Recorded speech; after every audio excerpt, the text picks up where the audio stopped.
Hello friends, welcome to serial mini bites channel. எல்லாரும் நாச்சியார் ஸ்பீச்சை பார்த்து பாராட்டுறாங்க. எல்லாரும் மீனாவையும் பாராட்டுறாங்க. பாட்டி அவங்க ஃப்ரெண்ட்ஸ் கிட்ட கேக் நல்லா இருந்ததில் என் பேரன் பண்ணதுன்னு சொல்கிறாங்க. இதை பார்த்த மனோஜ், சரி நான் பாட்டிக்கிட்ட ஸ்பெஷல் கிஃப்ட் யாருக்குன்னு கேட்குறாரு. ஸ்பெஷல் கிஃப்ட் சாதாரணது இல்லைன்னு பாட்டி சொல்கிறாங்க. 6 தலைமுறையாக நம்ம குடும்பத்தில் இருக்கிறது தான் தங்க டாலர் அப்படின்னு சொல்கிறாங்க. நான் இனிமே விஜய் கொடுத்த டிவியில் தான் படம் பார்ப்பேன்னு சொல்கிறாங்க.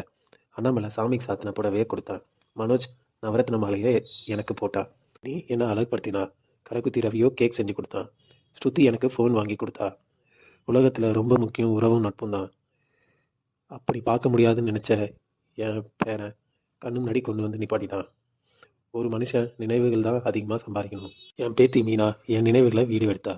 இவங்க 2 பேரும் பொருளாக இல்லாமல் நினைவுகளாக பரிசாக கொடுத்துருக்காங்க. இவங்களுக்கு தான் இந்த ப்ரைஸ். வாங்கிக்கோங்க. இது நம்ம குடும்ப கௌரவம். இது நம்ம குடும்பத்தை விட்டு போகக்கூடாது. முத்து நான் பார்த்துக்கிறேன்னு உத்தரவாதம் தராரு. 2 பேரும் ஆசீர்வாதம் வாங்கிக்கிறாங்க. மீனா, இது உங்களால் தான் கிடச்சிருக்கு. முத்து, நீ கூட தான் குறும்படம் போட்ட அப்படின்னு சொல்கிறாரு. இது ரொம்ப பத்திரமா வச்சுக்கணும்னு பேசிக்கிறாங்க. இதை அப்படியே லாக்கரில் வச்சிரு. அப்புறம் மீனா முத்துக்கிட்ட ஒன்று ஞாபகப்படுத்துறாங்க. பாட்டி கிளம்புற வரைக்கும் நகையை பற்றி எதுவும் கேட்கக்கூடாதுன்னு. பாட்டி ஊருக்கு கிளம்புறாங்க. பாட்டி கேட்குறாங்க, மீனாக்கு உனக்கு ஏதாவது பிரச்சனையா? முத்து எதுவும் இல்லைன்னு சொல்கிறாரு. உண்மையை சொல்லுடா. இல்லை, உனக்கு செயின் வாங்கி தரணும்னு ஆசைப்பட்டேன், அதான் முடியலை. எனக்கு எது வேணாண்டா, மீனாவுக்கு செய். அப்புறம் மீனா வீட்டை பார்த்துக்கோன்னு சொல்லிட்டு பாட்டி கிளம்புறாங்க. முத்து கோவமாக வீட்டுக்கு வராரு. கடைக்கு போகிறாங்க. முத்து தடுத்து நிப்பாட்டிட்டு டோர் லாக் பண்ணுறாரு. எல்லாரையும் கூப்பிட்றாரு. நகையை எடுத்து வைக்கிறாரு. பாட்டி பர்த்டேக்கு செயின் வாங்கி கொடுக்க தான் இந்த நகையை வாங்கினேன் அப்படின்னு சொல்கிறாரு. நகை கடைக்காரன் போலீஸ்க்கு ஃபோன் பண்ணுறேன்னு சொன்னான். ஏன்னா இது கவரிங்கா. இது எப்படி கவரிங்கா மாறிச்சு, நீயே கேளு அப்படின்னு அண்ணாமலைகிட்ட கேட்குறாரு.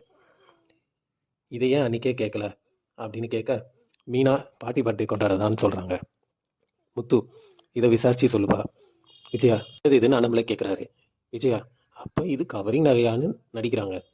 ரவி முத்துக்கிட்ட, இதை செக் பண்ணியாடா, இது கவரிங் தானான்னு கேட்குறாரு. அது ஆமாண்டா அப்படின்னு முத்து சொல்கிறாரு. விஜயா, எனக்கே புரியாமல் தான் உட்காந்துருக்கேன். தவிட கொண்டு வச்சு தங்கமாக மாறிச்சின்னு ஒரு பழமொழி எடுத்து விடுறாங்க. என்கிட்ட கொடுத்தப்ப தங்க நகையை கொடுக்கலையா, கவரிங் நகையை கொடுத்தீங்களான்னு ஒரு கொஸ்டின் வச்சுட்டு இங்கே இந்த எபிசோட் முடியுதுங்க. நாளைக்கு பல குரல் வேறு குரலில் கவரிங் நகையை பர்ச்சேஸ் பண்ணதுக்கு ஃபீட்பேக் மனோஜ் கிட்ட கேட்குறாங்க. மனோஜும் ஃபீட்பேக் கொடுக்க வராரு.